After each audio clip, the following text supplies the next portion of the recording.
Good afternoon, everyone. Today we'll start with Chapter 8 of Module 2, that is Hadoop Yarn Applications.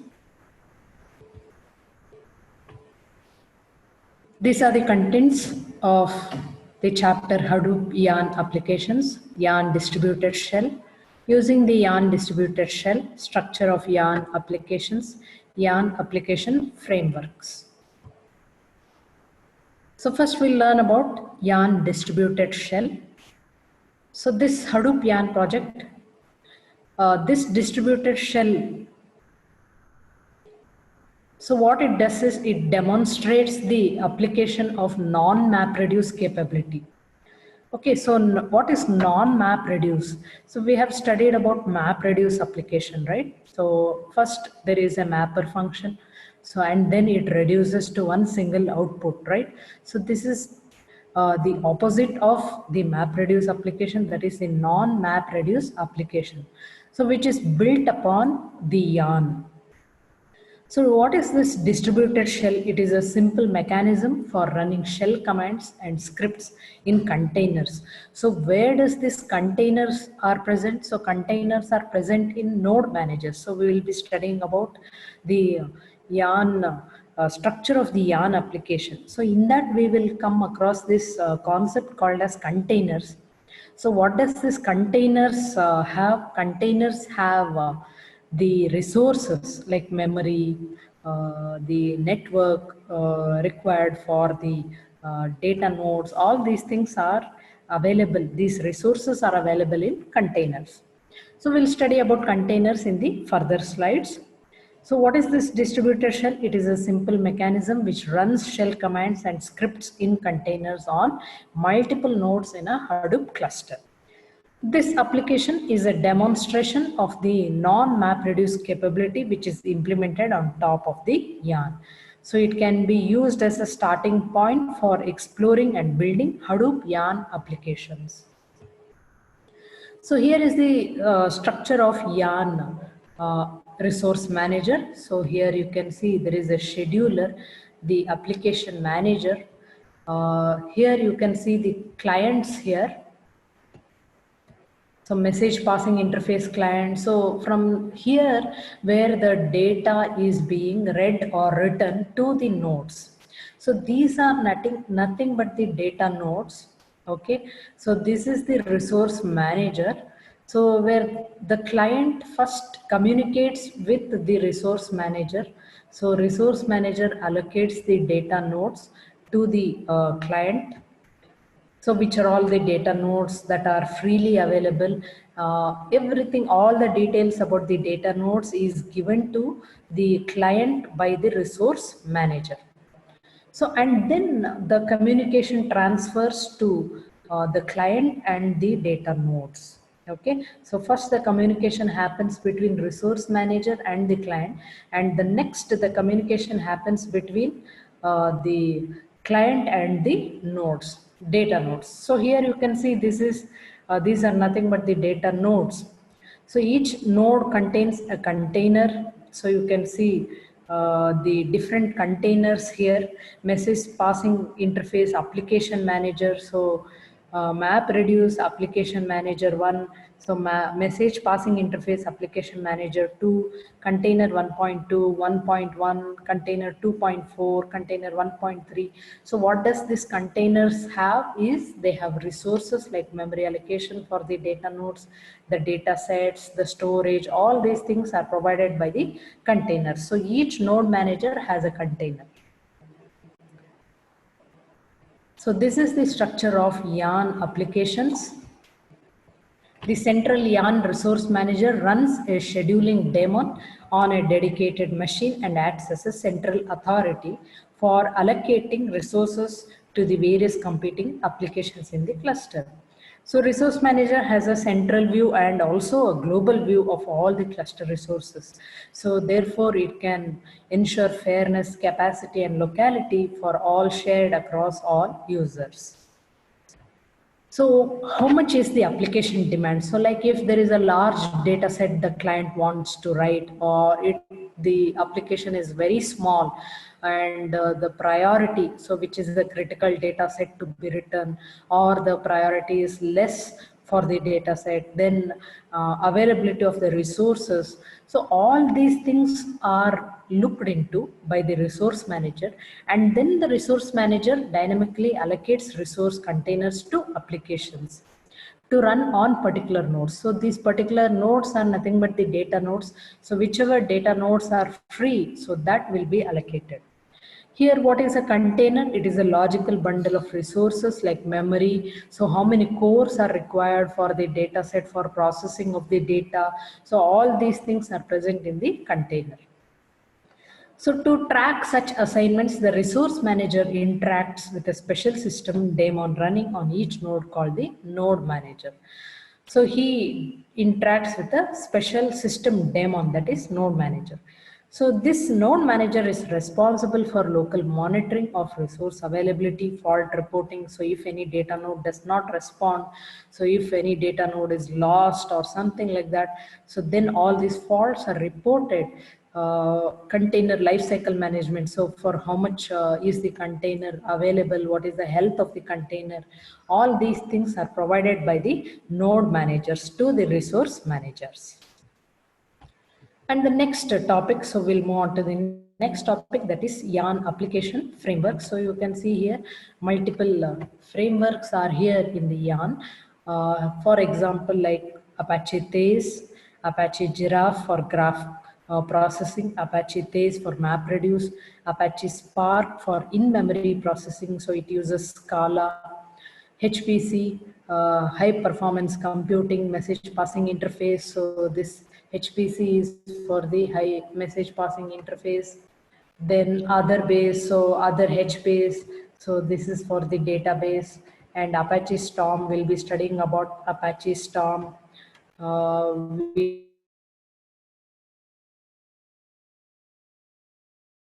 Giraffe for graph processing, Apache Thais for MapReduce.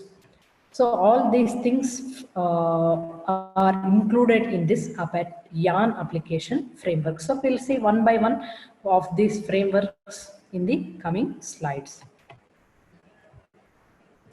So first one is the Apache Thais. So it is a great example of a new Yarn framework. So Hadoop jobs involve the execution of complex directed acyclic graphs, that DAGs we had studied in the previous chapter, using separate MapReduce stages. So what does this Apache Thais does is it generalizes this process, enables this task to be spread across stages so that they can be run as a single. So when these MapReduce stages are happening, separate MapReduce stages, including this directed acyclic graph. So what does this stage does is it generalizes into a single stage. So without any confusion. So it can be used as a MapReduce replacement for projects like Apache Hive and Apache Pig. So that is about the Apache Thais.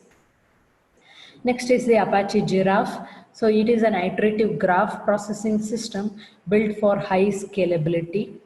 So if there are more data nodes to be included, so if you want to scale your Hadoop distributed file system, so then this is a graph processing system for high scalability.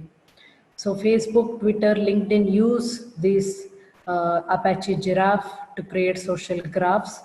It was originally written to run on standard Hadoop version 1 using the MapReduce framework, but that approach was inefficient and totally unnatural.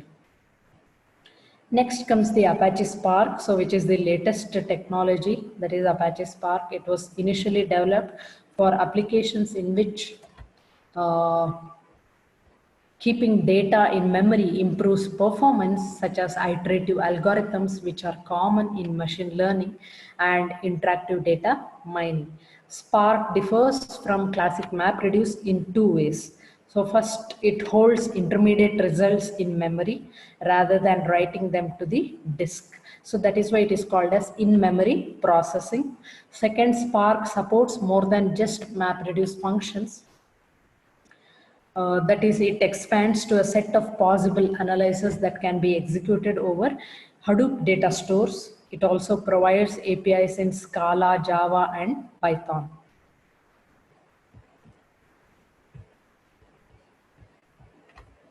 Next is the Apache Storm. So traditional MapReduce jobs are expected to eventually finish, but Apache Storm continuously processes messages. So this framework is designed to process unbounded streams of data in real time. It can be used in any programming language. So it includes use cases like real-time analytics, online machine learning, continuous computation, distributed remote procedure calls, extract, transform, and load operations, and more. So the advantages are fast performance, it is scalable, fault tolerant, and provides processing guarantees. Thank you. So we'll continue with the next chapter, that is chapter 9.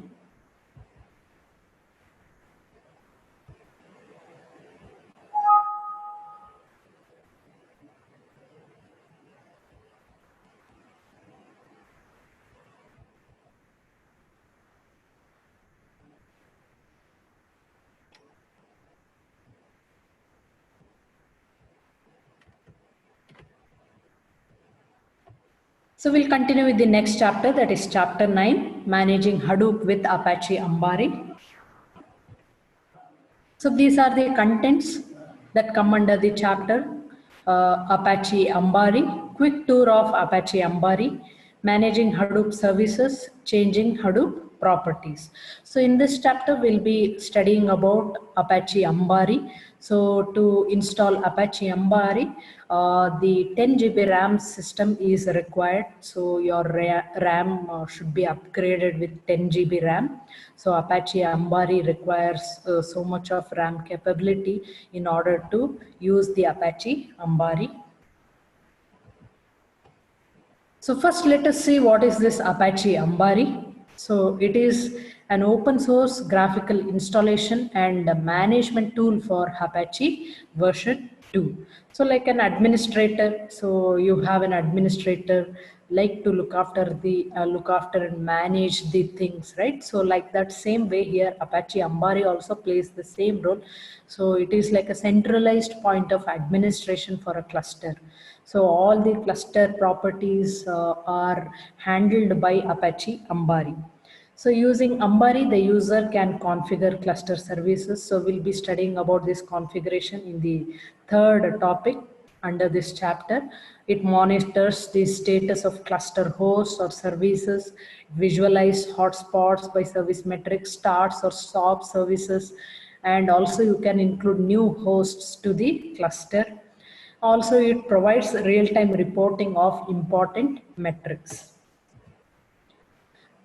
So here is a quick tour of Apache Ambari. So what are all the different views that are provided in Apache Ambari? So as you can see here, we have a number of views. The first one is the dashboard view. So dashboard is nothing but a summary, like, so what are all the processes are running, which hosts are up and running, so which hosts have stopped, which data hosts have stopped, which new hosts have been added. All these things can be seen in this dashboard view.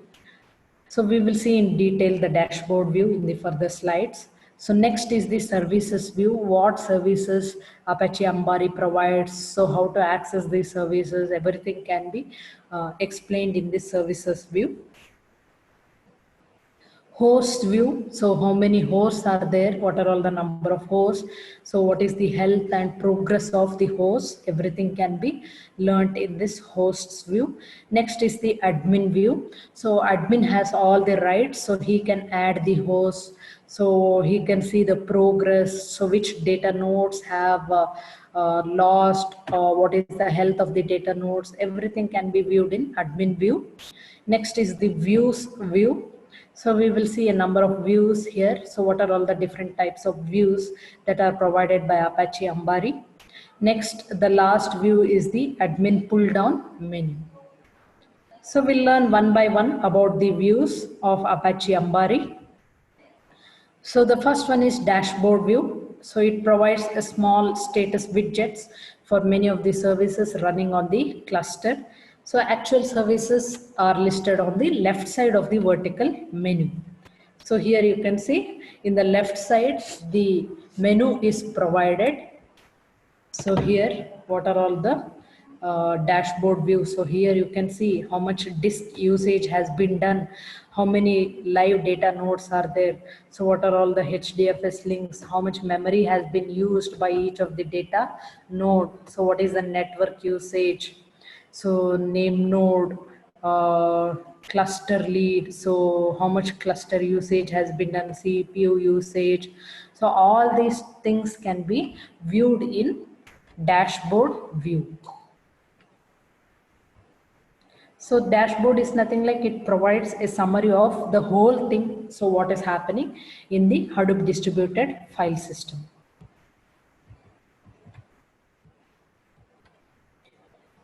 So widgets can be moved, edited or removed. So moving, click and hold a widget while it is moved about the grid. Edit, you can place the mouse on the widget and click the gray edit symbol in the upper right corner of the widget. So you can remove place the mouse on the widget and click the X in the upper left. So then you can remove the widgets. Add, so you can add there is a small triangle next to the metrics tab and you can select add, so available widgets can be added here. So some widgets provide additional information when the mouse is moved over them. So data nodes widget displays the number of live, dead and decommissioning hosts. So these are the this is the dashboard view of Apache Ambari. And next is the services view. So it is like what services can be provided. Service menu provides a detailed look at each service running on the cluster. It also provides a graphical method for configuring each service.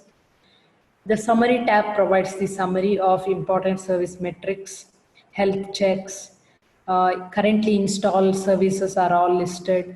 To select a service, you have to click on the service name in the menu. So each service has its own summary, alerts and health monitoring metrics window. So this you can see here, the services window provided by Apache Ambari. So you can see how many services have been started. So these are all the service metrics. So not in safe mode. So how much percentage, how much disk usage has been done. Everything can be viewed in this services view.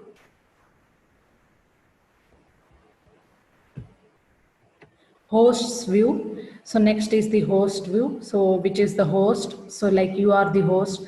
So you have provided a host name, right? So when we had that workshop on installing Hadoop, so you are creating a host, correct? So what is the host name? How many hosts are there? What is the IP address? How many cores are present? So how many cores are required for your data set to be processed? All these things, memory disk usage, current load, average Hadoop components are all listed in the host menu window in tabular form. So to display the Hadoop components installed on each host, click the links in the rightmost columns. So this is the hosts view. So you can see here the progress of each host. So whether it is successful or not after finishing the processing of the data, the remove action also can be done here for removing the hosts.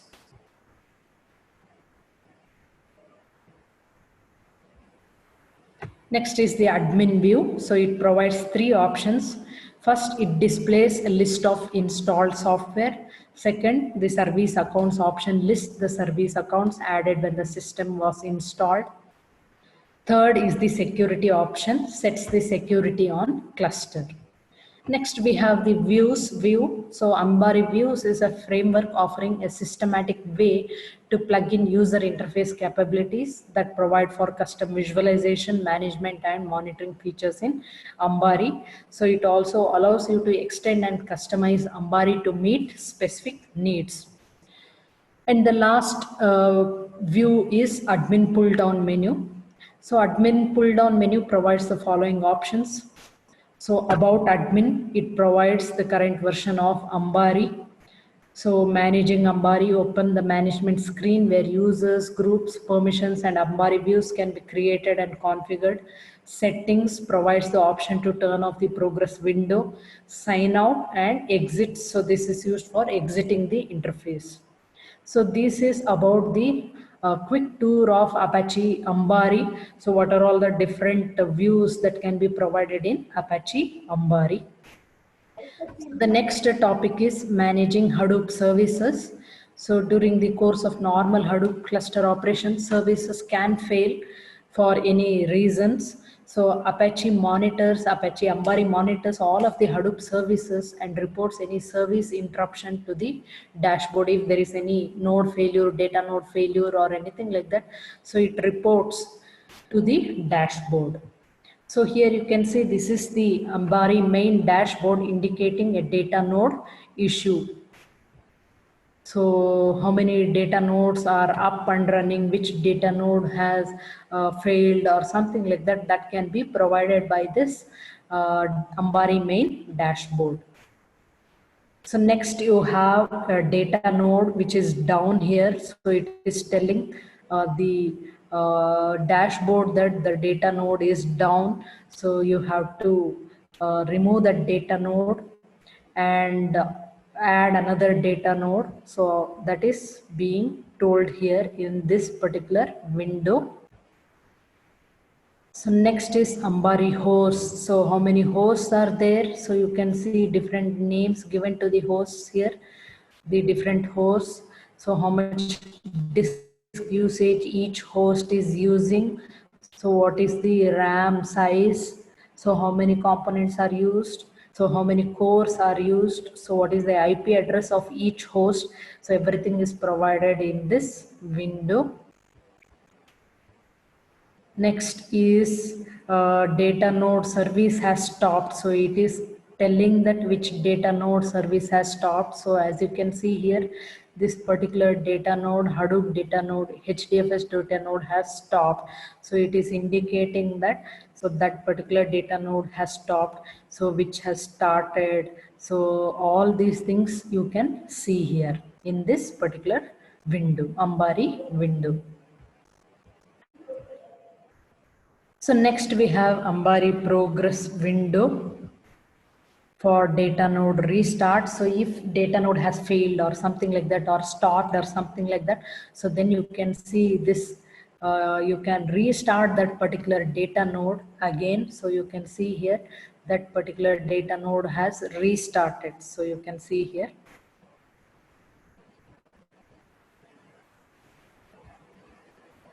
So next, the last topic in this chapter is changing Hadoop properties. So one of the challenges of managing a Hadoop cluster is managing changes to cluster-wide configuration properties. In addition to modifying large number of properties, making changes to a property requires restarting daemons across the entire cluster. But this process is very tedious and time consuming. So a solution for this is Apache Ambari. So Apache Ambari provides an easy way to manage this process. Each service provides a config tab. So you have to remember this config tab, configuration tab, that opens a form displaying all possible service properties. So any property if you want to modify or change, so then it can be easily provided by this configuration tab by Apache Ambari. So here you can see Apache Ambari, that properties, yarn properties view. So you can see with yarn what is the resource manager. So node manager, which is the yarn node manager here. So resource manager's name. So what is the size of heap size of that resource manager. All these things you can see in the properties view. Yarn properties view. So next you have this config tab. So if you want to know, save or something like that, so you can see you want to write some notes here. So you can see here. So this particular notes, so if you want to modify something or you want to write some notes, then you can use this configuration window. So you can save here. So after saving, it gives, so it confirms save configuration changes. So service configuration changes saved successfully in another window. So then you can click on OK button.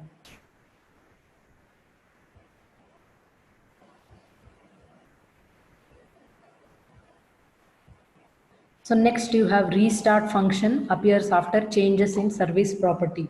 So like you have changed any property or something like that. So first what you have to do is you have to modify which is the thing that has to be modified or changed or something like that.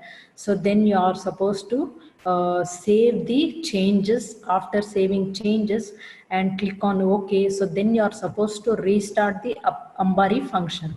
So that is what this window tells, Ambari restart function. So here you can see after making the changes, you can restart by clicking on this button.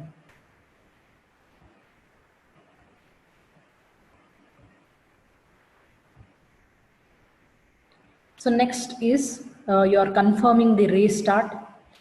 So once you click the restart button, so you get another window that is confirm restart all. So and again, once you click on confirm, so then you can see the changes being made. So this is about the chapter 8 and 9 of your module 2. So we are left out with one more chapter, the last chapter, that is basic administration, Apache administration. So we'll see that in the next class. Okay, thank you.